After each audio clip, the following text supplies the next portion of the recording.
पेटी बांध लो, मौसम बिगड़ने वाला है। मैंने कहा कौन आने वाला है, तो बोले योगी आने वाला है।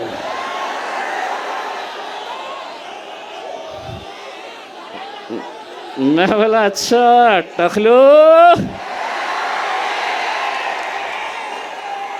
टखलो यहाँ पर भी। लेकिन एक बात याद रखना टखलो, भाषण के बाद कटकट गेट में आके नान खलिया खा के ज़रूर जाना मेरे भाई, बहुत मज़ा आएगा। मैं जिस शख्स को आवाज़ देने जा रहा हूँ उसे मैं और आप शेर महाराष्ट्र के नाम से जानते हैं, और इस शख्स के मामले में तो ये बात कही जा सकती है। एक मिनट, मजलिस-ए-इत्तेहादुल मुस्लिमीन के एमपी इम्तियाज़ जलील, आपको मालूम है इम्तियाज़ जलील का दूसरा नाम क्या है? नहीं, इम्तियाज़ जलील का दूसरा नाम किस्मत है। किस्मत कि किस्मत हमेशा इन पर मेहरबान रही है। मैं बड़ी अदब व एहतराम के साथ इम्तियाज़ जलील साहब को दावत देना चाहता हूँ। अस्सलाम वालेकुम वरहमतुल्लाहि वबरकातुहू। हबीब मिल्लत जनाब अकबरुद्दीन अवैसी साहब, मैं अकबर भाई जब मेरे बाजू आकर बैठे तो मैंने अकबर साहब को बताया कि अकबर साहब, ये इतने सारे आपके चाहने वाले हैं, लेकिन इनसे ज़्यादा चाहने वाले ये जो स्टेज के ऊपर खड़े हुए हैं ये लोग हैं।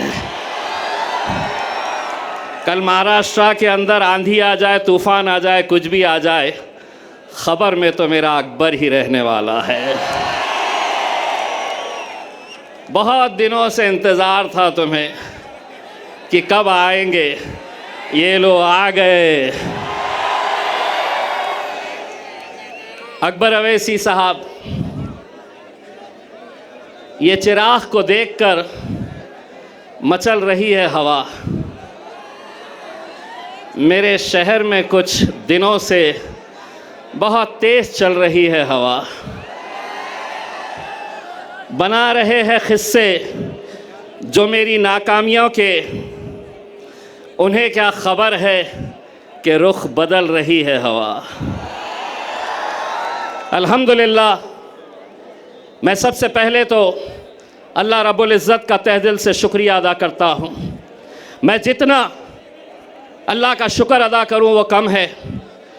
ये मोहब्बतें, ये दीवानगी, ये जुनून पिछले 10 साल से आपने इसमें कमी नहीं, बल्कि हर बार ये बढ़ती ही जा रही है। आपने मुझे मौका दिया। बैरिस्टर असदुद्दीन अवैसी साहब, अकबरुद्दीन अवैसी साहब ने मुझ पर एतमाद जताया। 2014 में MLA बनाकर आप लोगों ने भेजा। 2019 के अंदर जब सारी दुनिया कहती थी कि MP बनना आसान नहीं है, लेकिन मेरे ये गयूर मुसलमानों ने, दलितों ने, पिछड़ों ने एक आवाज़ लगाई और अल्हम्दुलिल्लाह आपने पार्लियामेंट के अंदर मुझे भेजा। 2024 में जब हमें नाकामियों का सामना करना पड़ा तो यकीनन आप भी मायूस थे, मुझे भी अफसोस था, लेकिन उसके बावजूद भी मैं ये लेकर आगे बढ़ा कि आज जो भी होता है, अल्लाह जो भी करता है वो बेहतरी के लिए करता है। जो भी फैसला अल्लाह का होता है उसमें उसकी रज़ामंदी होती है। शायद हो सकता है कि अल्लाह ने वहाँ नाकामयाब किया था तो यहाँ कामयाब करने वाला है। अल्लाह ने ये सोचा होगा कि बैरिस्टर असदुद्दीन अवैसी साहब पार्लियामेंट में अकेले संभाल सकते हैं। असद साहब का वो बयान आज भी मेरे मोबाइल में है, जब असद साहब ने कहा था कि मुझे अफसोस है कि मेरा बाजू इम्तियाज़ जलील मेरे साथ में नहीं है। दोस्तों, मैं आज पूरे यकीन, पूरी जिम्मेदारी, एक सच्चाई के साथ मैं आपको ये बात बताना चाहता हूँ। लोकसभा का इलेक्शन हारने के बाद मैंने असद साहब से कहा था कि असद साहब, मैं 10 साल ये आवाम ने मुझे अपने दिल में बसा कर रखी है।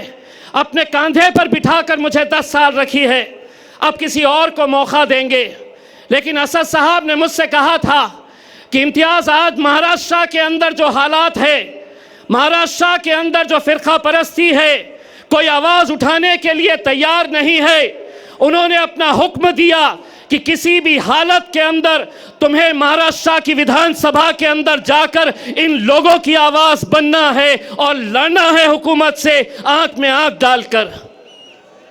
मेरे क़ायद का हुक्म सर आंखों पर, लेकिन आप वो साजिशों को भी समझिए कि जो आज एक उम्मीदवार को मजलिस को ख़त्म करने के लिए कैसे कैसे हथकंडे अपनाए जा रहे हैं, क्या साजिशें खेली जा रही है। नासिर सिद्दीकी साहब, जब उनके खिलाफ 2 उम्मीदवार खड़े हुए, राजनीतिक तौर के ऊपर कट्टर दुश्मन, वो एक हो गए, एक प्लेटफॉर्म के ऊपर आ गए और उन्होंने कहा कि अगर हम दोनों लड़ते रहे तो ये जीत जाएगा, मजलिस जीत जाएगी। वो जो इतने इतने हिस्सों में बटे हुए हैं, वो एक हो रहे हैं, जिसका एक अल्लाह, जिसका एक रसूल। हम कैसे बट रहे हैं, हम क्यों बट रहे हैं, कौन बांट रहा है हमें। 28 उम्मीदवार पूरे महाराष्ट्र के अंदर, सबसे ज्यादा मुसलमान उम्मीदवार अगर खड़े किए गए तो वो औरंगाबाद की पूर्व सीट से, जहां मजलिस इत्तेहादुल मुस्लिमीन ने मुझे खड़ा किया है, 28 खड़े नहीं हुए, खड़ा किया गया है।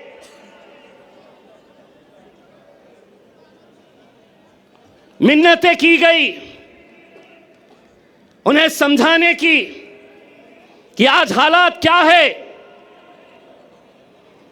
गाजापुर में हमारे घरों में घुसकर मारा गया, कोई आवाज नहीं, हमने आवाज उठाई। लोकसभा में वक्फ बोर्ड का बिल आया, जिन मुसलमानों ने 2-2 घंटे खड़े रहकर जिन्हें जिताया, वो लोकसभा से बाहर निकल गए। विधान परिषद महाराष्ट्र का पहली मर्तबा 40 सालों में एक भी मुस्लिम एमएलसी, एक भी मुस्लिम विधान परिषद के अंदर नहीं भेजा गया। रामगिरी जब हमारे हुजूर के खिलाफ, नबी करीम सल्लल्लाहु अलैहि वसल्लम के खिलाफ गुस्ताखी करता है, कोई नहीं, कोई नहीं, कोई नहीं आगे आया। अरे हमारा वजूद, हमारी पहचान, हमारी शिनाख्त, हमारी जिंदगी जिसके लिए कुर्बान है, उसके खिलाफ गुस्ताखी हो रही है, तो भी हम अपनी नफरत की राजनीति में बटे हुए हैं। लोग समझते थे कि वो बोलेगा और हम सुन लेंगे, वो कोई और होंगे सुनने वाले। इम्तियाज जलील नहीं सुनेगा, तुम्हारे बाप से आंख में आंख डालकर टक्कर लेगा। एक आवाज हमने क्या लगाई, अल्हम्दुलिल्लाह पूरा हिंदुस्तान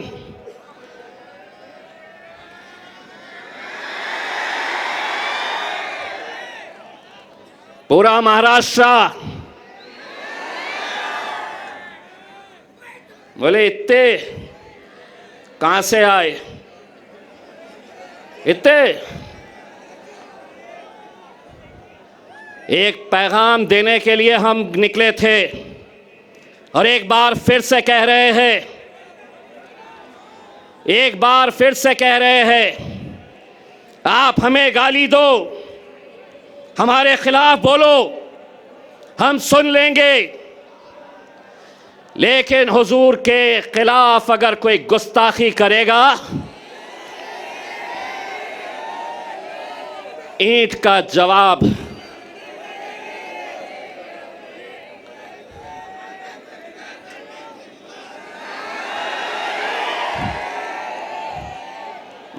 पुलिस वाले देख रहे मेरी तरफ, बोलता क्या पत्थर,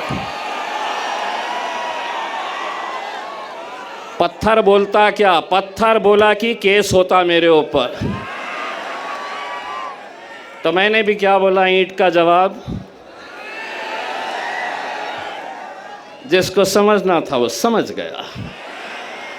हुकूमत को हम एक पैगाम देने के लिए गए थे मेरे भाई। वो पैगाम था, बनकर तूफान, बगावत का सैलाब आएगा, अगर जुल्म हद से बढ़ेगा तो इनक़िलाब आएगा। मेरे भाई, इस इलेक्शन के अंदर मुझे तो ऐसा लग रहा है कि जितने मुसलमान उम्मीदवार खड़े हुए हैं, उनकी लड़ाई भाजपा से नहीं है, उनकी लड़ाई शिवसेना से नहीं है। जहां 4 लोग जमा हो गए, वहां बस इम्तियाज जलील, सिर्फ इसी का चर्चा। लेकिन हमारा मुकाबला भारतीय जनता पार्टी से है। कितने पैसे बांटेगा अतुल सावे, कितने बांटेगा? बांट बांट के। मुझे दोस्तों, आपको लग रहा होगा कि 28 में से 3 लोगों के फॉर्म रिजेक्ट हो गए, 10 लोग वापस हो गए। लेकिन कौन है ये वो 10 लोग? मैं नाम के साथ बताता हूं। समद बागवान इलेक्शन में क्यों खड़ा है? बोले मार्केट यार्ड में मैं फोन करता हूं तो कचरे की गाड़ी आती है, इसलिए मुझे एमएलए बनना है। मैं ऐसे लोगों को आपके सामने लाना इसलिए चाहता हूं कि कल 3 बजे तक जब वापस लेने का फॉर्म वापस लेने का वक्त था, मेरे लोग जा जाकर गिड़गिड़ा रहे थे। जानते हैं उस शख्स ने क्या जवाब दिया? अगर 5 लाख रुपए देंगे तो बैठता हूं, नहीं तो जल्दी बोलो, भाजपा वाले मुझे फोन कर रहे हैं इससे ज्यादा देने के लिए। ये दौर में हम आ गए हैं कि जहां कौम के 10-15 लोग पूरे लाखों लोगों की दलाली करने के लिए निकले हुए हैं। हर इलेक्शन के अंदर इलेक्शन को धंधा बना दिया गया है। बार बार 18 उम्मीदवार। मैं तो सलाम करता हूं एसडीपीआई के मेरे भाई कलीम को, जिसने खुद से कहा कि मैं बैठूंगा आपके लिए, कौम के लिए। कहां है? हाथ बताइए। मैं सलाम करता हूं ऐसे नौजवानों का।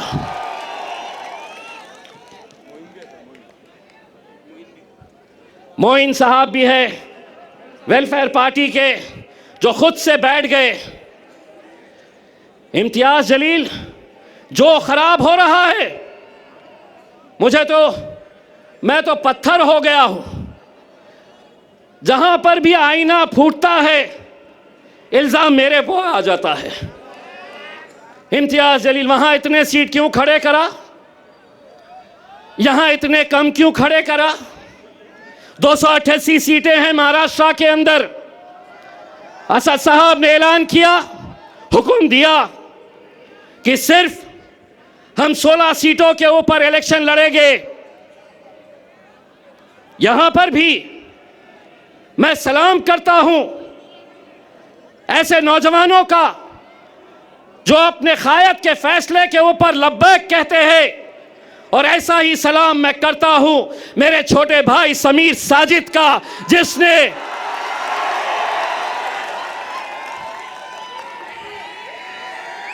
हाँ, समीर साजिद भी नाराज हुआ, उसे भी थोड़ा गुस्सा आया। जानते हैं, जिस दिन असद साहब का फैसला आया उसके दूसरे ही दिन शहर के जितने भी मजलिसी मुखालिफीन हैं उन्होंने समीर को फोन किया और कहा कि अब तू हमारे साथ आ जा, हम दिखाएंगे मजलिस को, हम बताएंगे असद साहब को, अकबर साहब को और इम्तियाज जलील को। लेकिन ये नौजवान लड़के ने कहा कि मैं पहले भी मजलिस में था, आज भी मजलिस में हूं और कल भी मजलिस में रहूंगा। समीर भाई, तुम्हारी कुर्बानी मजलिस भूलेगी नहीं। इलेक्शन जिस दिन खत्म होगा, इंशाल्लाह दूसरे ही दिन तुम्हें महाराष्ट्र की एक बड़ी जिम्मेदारी दी जाएगी इंशाल्लाह। मेरे भाइयों, कुछ उम्मीदवार आप देख रहे होंगे टिकट नहीं दिए,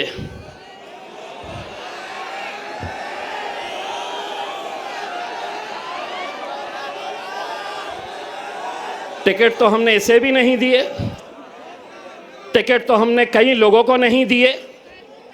लेकिन क्या इसका मतलब ये है कि तुम इतने बड़े हो गए हो कि तुम अब मेरे कायद बैरिस्टर असदुद्दीन अवैसी और अकबरुद्दीन अवैसी के खिलाफ तुम महफिलें सजा रहे हो? तुम्हारी जबान खुलने से पहले यह सोच लिया करो कि इतने साल तक तुम्हारा हमारा एक रिश्ता था, अचानक एक ही दिन के अंदर टिकट नहीं तो इम्तियाज जलील बदमाश, असदुद्दीन अवैसी इनके लिए काम करते हैं, उनके लिए काम करते हैं। इंशाअल्लाह औरंगाबाद की ये आवाम बताएगी, जो मजलिस के खिलाफ जाएगा अपनी जमानत भी बचा कर लेकर आ गया तो बहुत बड़ी बात समझ लेना। ये वो शहर है जिसने हिंदुस्तान को इत्तेहाद क्या होता है ये बताया। हिंदुस्तान के बाहर भी लोग औरंगाबाद की एक पहचान इत्तेहाद के नाम से जानते हैं मेरे भाइयों। और आज उसी इत्तेहाद को ख़त्म करने की कोशिश की जा रही है।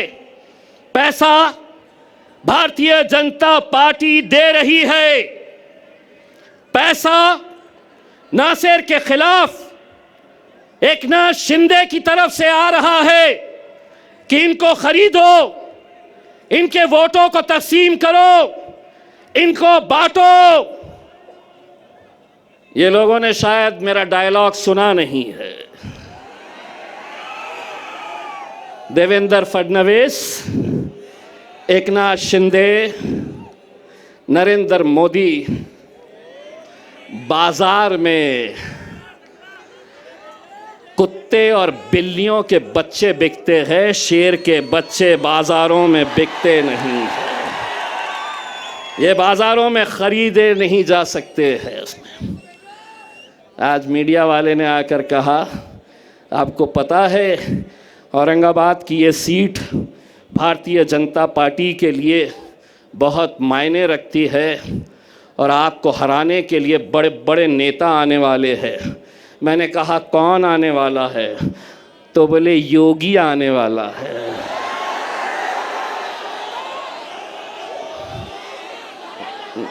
मैं बोला अच्छा टखलो, टखलो यहाँ पर भी। लेकिन एक बात याद रखना टखलो, भाषण के बाद कटकट गेट में आके नान खलिया खा के जरूर जाना मेरे भाई, बहुत मजा आएगा। और योगी पे क्यों खत्म, लाओ जिसको लाना है। इतनी एक बात गारंटी के साथ कहता हूं, जहां तक नजर जा रही है देवेंद्र फडणवीस, एकनाथ शिंदे, अजीत पवार, शरद पवार, उद्धव ठाकरे, नाना पटोले, पूरे के पूरे आ जाओ, इतने जमा करके दिखाओ। ये अकेले किसके नाम पे आए हैं मालूम है? ये अकेले किसके लिए आए हैं? मेरा अकबर। 10 साल का इंतजार खत्म होने वाला है, पेटी बांध लो, मौसम बिगड़ने वाला है। मैं अब आपसे इजाज़त लेता हूं और यही उम्मीद करता हूं कि 20 तारीख के दिन आप सबको निकलना है, मजलिस को कामयाब करना है। और हाँ, जाते जाते इतना कहना चाहता हूं, अकबर भाई का ये एक ही जलसा नहीं है, अभी 2 बार और आने वाले हैं। आज टेस्ट मैच खेलेंगे, दूसरे में वनडे खेलेंगे और तीसरे में 2020। बहुत बहुत शुक्रिया। वाखिर।